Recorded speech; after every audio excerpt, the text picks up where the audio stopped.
পুতুল নাচের আগে আমার ঠাকুরদা যাত্রা দল করতেন। ওই পেশাদারি বই, ব্রজেন্দ্রের, ভৈরব বাবু, মানে বিনয় বাবু, এইসব বই নিয়ে যাত্রা দল করতে করতে তারপরে ঠাকুরদা বৃদ্ধ হয়ে গেল।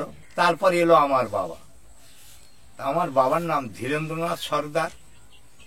তিনি এমন পারদর্শী ছিলেন যে তার মতো দুটো হওয়া খুব কঠিন ব্যাপার। কেন বলছি এই কথা, যে এক হাতে হারমোনিয়াম, এক হাতে কর্নেট মাসি, আর একটা ছেলে বেলো টানবে, এই নিয়ে যাত্রা দলে কনসার্ট থেকে আরম্ভ করে গানে থেকে সমস্ত কিছু বাজাবে ওই দু হাতে, এক হাতে বাঁশি, এক হাতে হারমোনিয়াম। এইভাবে করতে করতে বাবা কৃষ্ণযাত্রা দল করলো। ওই গোবিন্দ অধিকারীর বই, কলঙ্কভঞ্জন, মানভঞ্জন আর মাছুর। তখনকার যুগে মেয়ে ছেলে অভিনয় করতো না।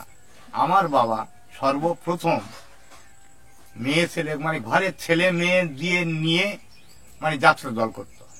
এই নিয়ে দিনের পর দিন গান চলতো। সেখান থেকে যাত্রা দল করতে করতে ভালো মন্দ টুকিটাকি লোকজনের অসুবিধার কারণে 2-1 বছর বন্ধ হয়ে যায়।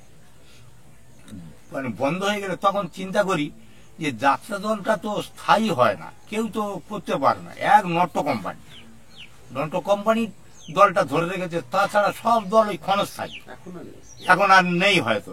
কিন্তু চিন্তা করতে করতে আমি এটা বাদ দিয়ে পুতুল নাচ যদি হয়, সে একটা শিল্প জিনিস, চিরদিন বেঁচে থাকবে। আমি মরে গেলে আমার ছেলেরা, মানে নাতি, তার মানে ছেলে মেয়েরা পর্যন্ত এই পুতুল ধরে দেখবে যে এর ভেতরে কি আছে। মানুষে অভিনয় করবে, পুতুলে মানেগুলো বোঝাবে, এটা খুব বড় একটা জিনিস বলে মনে হলো। এই নিয়ে তখন বাবার কাছে বললাম, বাবা পুতুল নাচ করার ইচ্ছা হচ্ছে, তারের পুতুল। একবার ঝড়খালির একটা দল এসে গান করেছিল, কি কি নামটা, জয় জয়ন্তী পুতুল নাচ।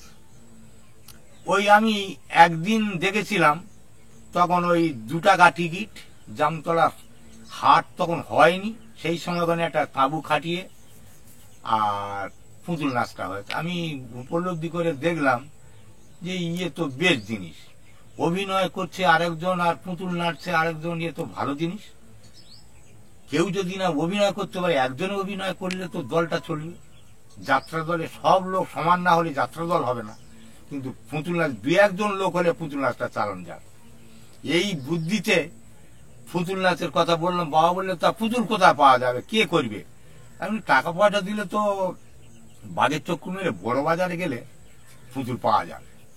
বড় বাজারে বাবা নিয়ে গেলাম, পলিথিনের পুতুল, এই 24 সাইজ নাকি 28 সাইজ মনে পড়ছে না, 36 সাইজ, সেই পুতুল 12খানা আনা হলো, পায়ে থেকে মাথা পর্যন্ত 12খানা।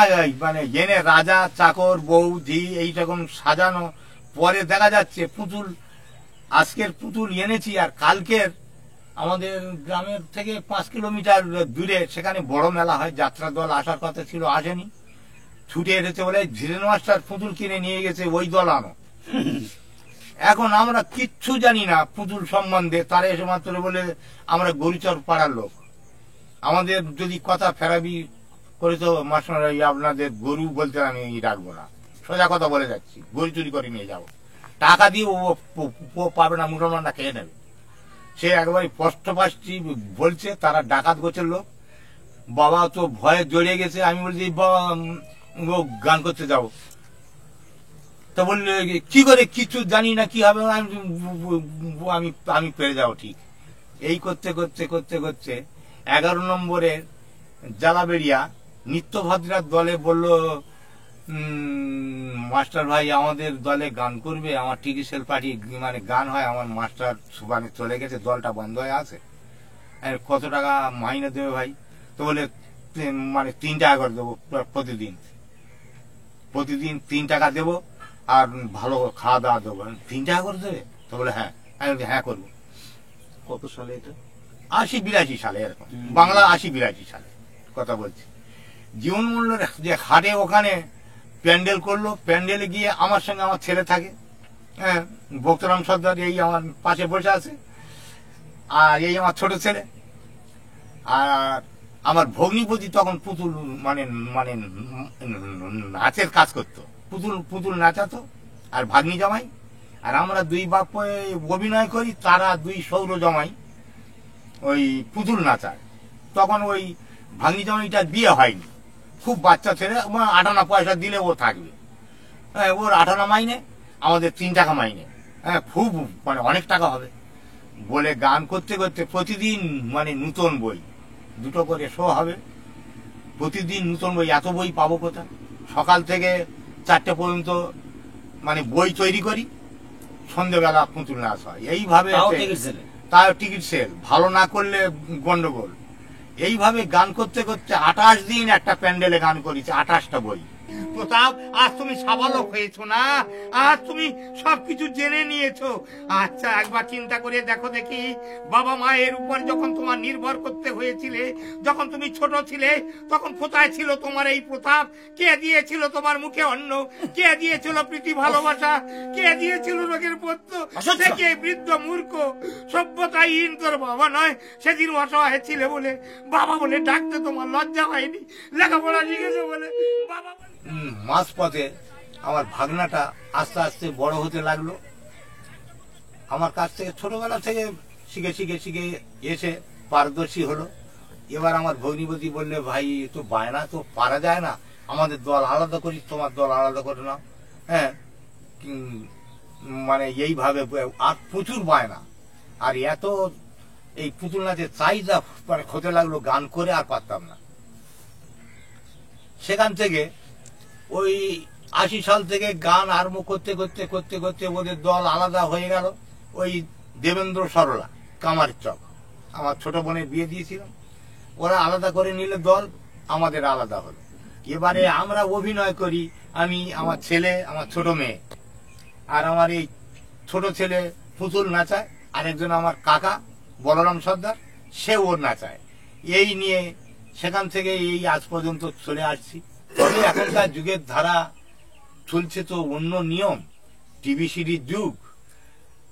এর ভালো কি আছে সেইটাই কর, এর ভালো কি আছে সেইটাই কর, কি ভালো পাবো সেটা আমরা ধরতে পারছি না।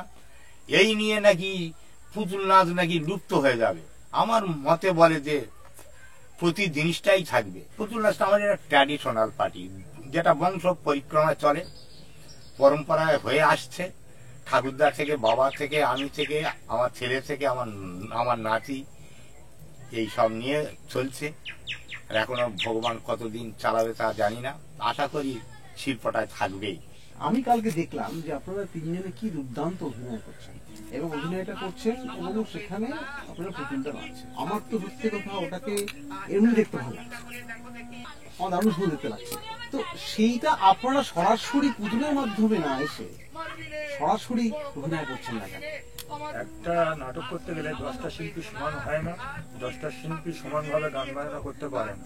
3 জন গান বাজনা করে যদি আরো 30 জনার কমপ্লিট করতে পারে, সেটাই আমরা সঠিক বলে মনে করছি। যে বেশি লোক নিয়ে আমরা গান বাজনা করতে গেলে অসুবিধা হয়, কিন্তু 3 জন অভিনয় করবে আর 2 জন নাচালে বা 5 জন নাচালে, সেটাই কম খরচের মধ্যে, অল্প সময়ের মধ্যে, অল্প লোকের মধ্যে আমরা মেনটেন করতে পারবো।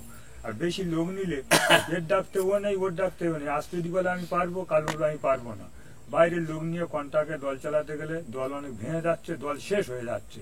যার জন্য আমরা বেশি দলের লোক নিতে চাচ্ছি না, অল্প লোকের মধ্যে কিভাবে একটা অনুষ্ঠান পরিচালনা করা যায় সেইভাবে আমরা করেছি। 3 জনে মিলে 10 জন লোকের অভিনয় করা হচ্ছে, 12 জন লোকের অভিনয় করা হচ্ছে, বুড়ি, বাচ্চা, মধ্যবয়সী, নায়ক, সব রকমের অভিনয় করা হচ্ছে। এই 3 জনে মিলে 10 জন 12 জনের কাজ যে করা হচ্ছে, সেটা ওই যাত্রা জগতে গেলে বা নাটকের মধ্যে দিয়ে করতে গেলে সেটা তো আপনার 10-12 জনই লোক লেগে যায়। শুধু জগৎটা চাচ্ছি কি আরো নূতন কি আছে বের করো, কোথায় পাবো? অনেক অনেক জায়গা আছে। আমরা পুতুল নাচ করতে গেলে ধরুন সামাজিক নাটক হচ্ছে কিংবা পৌরাণিক নাটক হচ্ছে, কিছু কিছু সম্প্রদায়ের মানুষ আছে, তারা এসে বলছে ও ভালো লাগছে না, আরে নাচের গান কি আছে ভালো বার কর, খুব নাচের গান, পুতুল নাচের গান। আরে পুতুল নাচের গান তো গাইছি, না না ও না, খুব রসের গানটা এইসব। দেখুন দাদা, এটা তো গাজন নয়, এটা গাজন নয় যে আমরা ওই রাব ভাষা প্রয়োগ করে এখানে গান বাজনা করে যাব। এটা তো সাংস্কৃতিক অনুষ্ঠান, সংস্কৃতির নিয়ম মেনে চলতে হবে। এই যেমন বারের খেলা, সাপ ছেলে খেলা, মেয়েরা সার্কাস খেলা। সবাই মানে শুনতে আসে, দেখতে আসে। তারা যদি এই অশ্লীল গান বাজনা শোনে, সামনে সামনে বলবে হ্যাঁ খুব ভালো হয়েছে, আর পেছনে বলবে ওই সব কথাবার্তা জনসাধারণের ভেতর বলতে আছে, ওদের জ্ঞান আছে, এই কথা বলবি, তাহলে কি লাভ হলো? সেই রসের গানটা করে আমাদের কি, ওই 10 টাকা 20 টাকা পুরস্কার দেবে, তাতে আমাদের পুরস্কার দরকার নেই। নিবেদিত মারে দিবানিশি চিন্তা করি, আমি যে তোমারে মহারাজ, আমি যে তোমারে। স্বয়ংবর সভা মাঝে আসিবে সভায়, সভা মধ্যমালা গলে দেব যে তোমায় মহারাজ, দেব যে তোমায়। তোমা বিনায় অন্য কারো মালা নাহি দেব। এইভাবে আর কি গান রচনা করতে হয়, বইয়ের মধ্যে অভিনয়ের ছলে গান করতে হবে। আপনাদের যে দর্শক বা শ্রোতা, হ্যাঁ। সেটা শহরে বেশি আছে না গ্রামে বেশি আছে? গ্রামে বেশি আছে। শহরের রুচি পরিবর্তনটা একটু বেশি, তার মানে এটা ভালো লাগছে না, একটু ড্যান্স হাঙ্গাম হলে ভালো হতো, একটু ঝাঁক বাউল হলে ভালো হতো, এইরকম তাদের একটা পরিকল্পনা।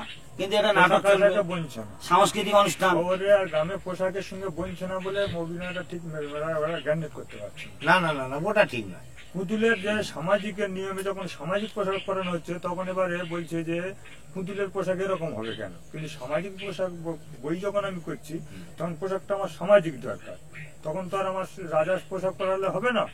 সেইভাবে কলকাতা না, শহরে যখন ওদিকটা অসুবিধা নেই, অসুবিধা নেই, সব চলছে। এখানে 3 ঘন্টা প্রোগ্রাম দেখে, শহরে 3 ঘন্টা দেখে না, যে 8 ঘন্টা থেকে খুব যদি দেখে 8 ঘন্টা। আর শহরের একটা কি বলবো, শহরের মানে মানুষ ওই স্যুট প্যান্ট পরে থাকে, তো তারা আমাদের এই এই দেশাচারের মতো বাবু হয়ে বসে 2 ঘন্টা 3 ঘন্টা 4 ঘন্টা বসে থাকতে পারে না। ওরা একটু দেখলো, দেখে যে যার কাজে চলে গেল, সব চাকরি বাকরি সব কত কি রকমের তো ভালো মানুষ আছে, এইভাবে হয়ে হয়তো সময় দিতে পারে না।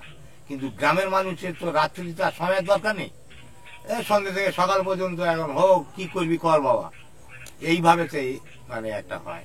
মেন জিনিসটা শহরের লোক দেখতে আসে যে পুতুল নাচটা কেমন করে হয়, পালা দেখতে কেউ আসে না।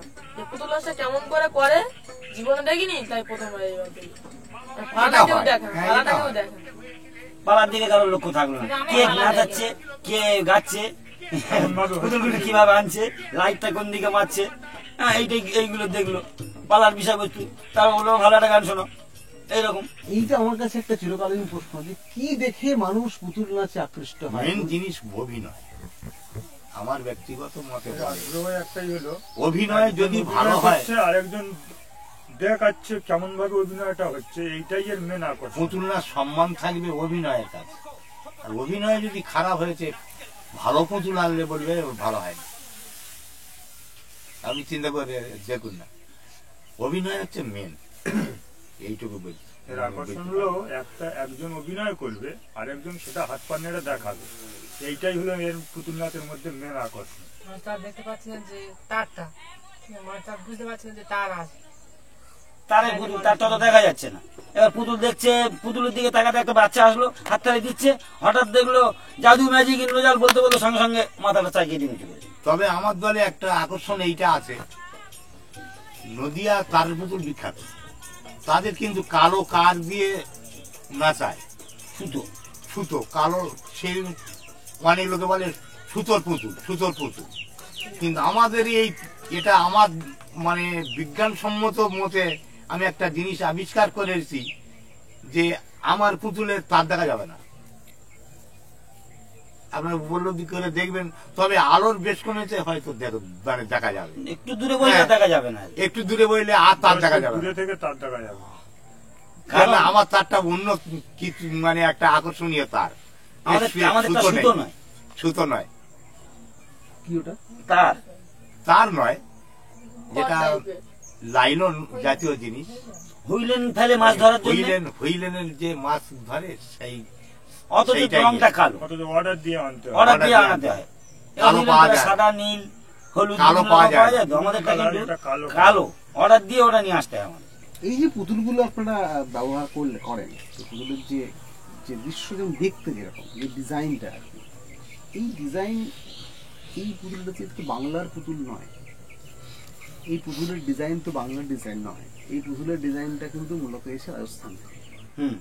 রাজস্থানে শুনেছি, তবে আমাদের শিল্পীরা যারা পুতুল তৈরি করে, আমরা তৈরি করি, ঘষতে ঘষতে যেদিকে গেল গেল গেল গেল, আবার ফের কিসে ভালো হবে এই নিয়ে পুতুল তৈরি হয়ে যায়। পরিকল্পনার যুগ, পরিকল্পনা করে করে আস্তে আস্তে কল্পনা এগিয়ে করতে যাচ্ছে। করতে মানে পুতুল হয়ে যায়।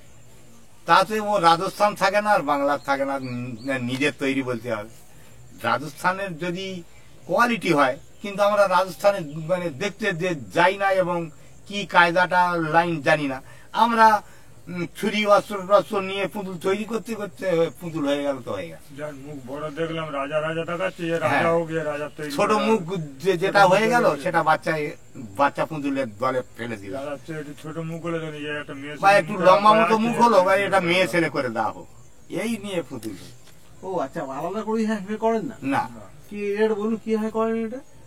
পুতুল কাটতে কাটতে আচ্ছা, মুখটা বড় হয়ে গেল, নাকটা বড় হয়ে গেল, তখন ছেলের মুখ এসে গেল, এবার দেখা যাচ্ছে ইয়ে তো অসুরের মতো ভাব নিয়েছে রে, এই মুন্ডুটা অসুর করে দেওয়া হোক, গুপ করে দেওয়া হলো তার, অসুর তৈরি হয়ে গেল। এটা গুপ করে দিয়ে আবার একটা পুতুল তৈরি করতে করতে করতে করতে দেখা যাচ্ছে যে ছোট হয়ে গেল, ছোট হয়ে গেল, তখন ইয়ে কি হবে, বাচ্চা পুতুলের দলে দাও, এটা বাচ্চা ছেলে হবে, ছেলে মেয়ে যারা যারা এবার হবে কাটতে তাদের। কাটতে দেখা গেল ডিজাইনটা একটু বেঁকে চলে গেল এদিকে, হ্যাঁ, মানে এর বুড়ো। এর বুড়ো বানিয়ে দাও, বুড়ো বানিয়ে দিতে হবে, এই এইরকম কোস্কা হয়। নমস্কার হয়ে গেল, আর একটু বেশি বুঝতে সেটিং হয়। আর একটা বিষয় বলি, আর্থিক সংকট কাজ- বলে কিছু একটা সমস্যা কাজ আছে বেড়ে গেছে। সবার মধ্যে। প্রত্যেক বাড়ি আর কৃষিজীবী হয়ে আমাদের মধ্যে আর্থিক সমস্যা বলতে আমাদের মনে মনে ইচ্ছা আছে যে এই পুতুলটা আমরা কিসে হেঁটে যাবে, কিসে হেঁটে যাবে, কিসে এই আমি চর্মা চোখে আছি, এরকম চর্মা চোখে পড়বে, তারপর ওই পুতুলটা চোখের পাতা পড়বে, আধুনিক গাল তো নড়বে। দিলে হয়, আধুনিক লোক মধ্যে লাগে। যে আমরা প্রস্তুতিটা মনে মনে খাটাবো, কিন্তু সেই সেটা ভাবনাটা সামর্থ্য- ভাবার আগে আর সামর্থ্যের দরকার, টাকার দরকার, হ্যাঁ, পুঁজির দরকার। এই পিছনে যদি আমি এর সময় দিই 4 দিন বা 5 দিন, এর এই চোখ কাটতে গাল কাটতে এদিক ওদিক সময় লাগবে। একটা মানুষের 5 দিনে রোজ আছে, আমি একটা সাধারণ মানুষ, আমার এখানে 5 দিনে 1500 টাকা বা 2000 টাকা আমার রোজগারের পথ আছে, সেটা বাদ দিয়ে আমার এইটার পিছনে লাগতে হবে। এটার 5 দিন, তারপর তার ড্রেস, স্বার্থ ত্যাগ করতে হ্যাঁ, হবে খুব। এই স্বার্থ ত্যাগ করতে গেলে একটা অর্থের প্রয়োজন আছে, সেই অর্থটা আমাদের কাছে সেইভাবে আর যোগান দিতে যোগান পারছি না। দেওয়ার মতো নেই, যার জন্য সংসার বেড়ে যাচ্ছে। আরো পিছিয়ে আসছি আমরা, ওই অগ্রগতির দিক দিয়ে আরো পিছিয়ে আসছি। উন্নতি হবে কোথায়, সেই উন্নতি জায়গায় অবনতির দিক চলে আসে, যা ছিল তাই নাচানো হচ্ছে, তাতে কি আমাদের উন্নতির দিকটা কমে আসছে, অর্থাৎ আর্থিক একটা সমস্যাও থাকছে। তো যেভাবে চলছে এভাবে চালানোই হচ্ছে। তবে আছে, থাকবেই। পুতুল পৃথিবী থেকে যাবে না, মানুষ মরে যাবে কিন্তু পুতুল থাকবে।